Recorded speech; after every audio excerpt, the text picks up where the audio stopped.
What's up mga kalapatids? So upload po ulit tayo ng video, no? So ayan, ito yung dilaw natin, no? Saka yung red bar. At improvise natin itong ating loop na ito sa mga susunod na araw. So yan, naririnig niyo yung mga huni ng ibon. So ito yung mga lovebirds natin, ano? At nakakainip man na hindi sila masyadong nag-iitlog.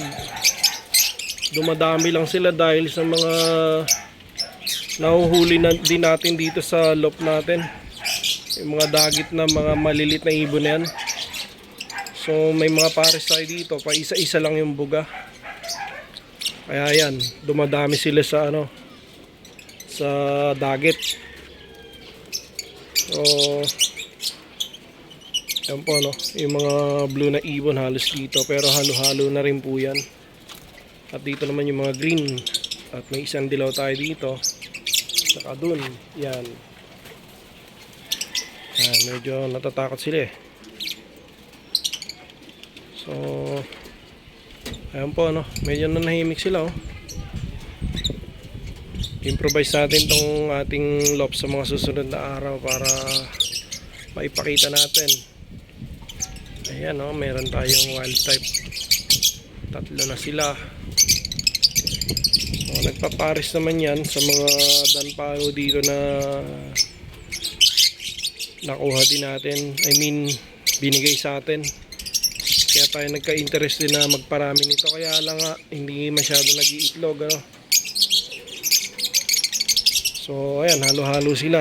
Hindi ko rin alam yung mga ID nila eh, tsaka yung DNA. Pero since meron na yan, pag-aaralan na lang natin. At marami pa rin naman tayong mga kalapati dito, yung mga ligaw na ibon. So pagka malilit na ibon, naobliga tayong hulihin. Kung hindi man mahuli, eh okay lang din, basta na mahuli ng iba. Kasi ang mga ibon na malilit na to, 5 to 7 days lang, maaari na silang mamatay pagka hindi sila nakakain sa loob ng mga loop. So yun po, no, anuin lang natin, i-share din natin yung ganda ng mga kulay nila. So yan po, hanggang sa muli mga kaibon, ano, para maging updated din po kayo sa aking channel, pa-subscribe na lang po at paki-follow ng aking page. Maraming salamat po.